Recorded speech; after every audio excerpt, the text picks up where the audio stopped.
קורה כשהגורל מפיל עליך את מחלת הסרטן. וכשהנורא מכל קורה, כדאי שהתרופה למחלה שלך תהיה חלק מסל הבריאות.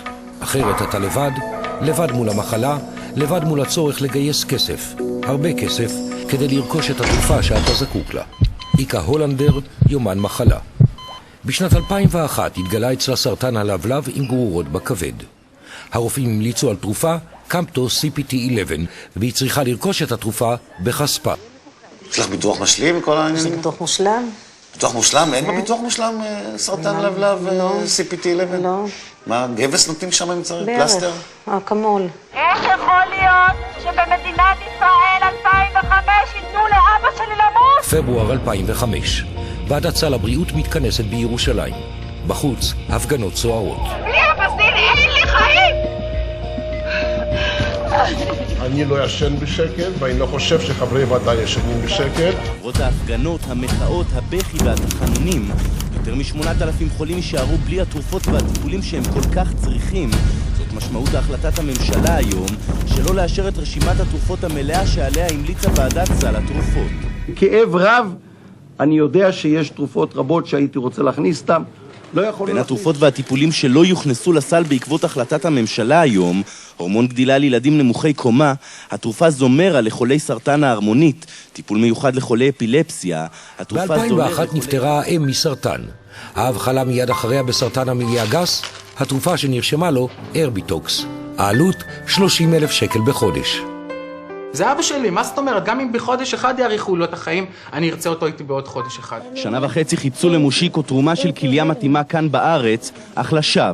הישועה הגיעה בדמותו של אריק סווים, יהודי אמריקני ששמע על מצוקתו של מושיקו, התייצב כאן ותרם לו את אחת מכליותיו.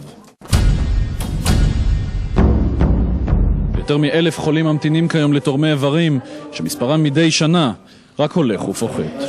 סיגל רזיאל שכלה השנה את בנה עומרי, לא נמצאה לו תרומה.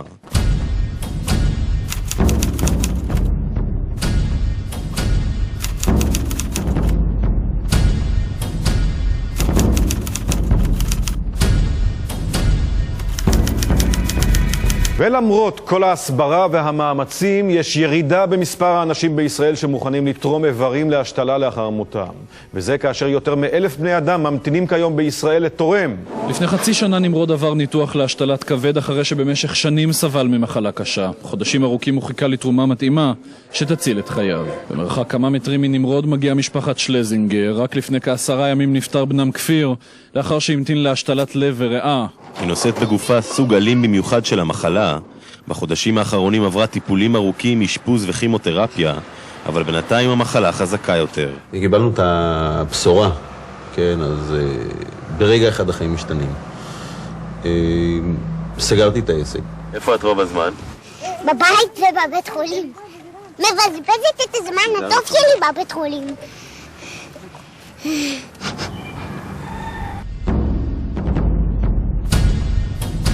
יותר מ1,000 בני אדם ממתינים כיום בישראל לתורם. סגרתי את העסק. בלי הבסיל אין לי חיים!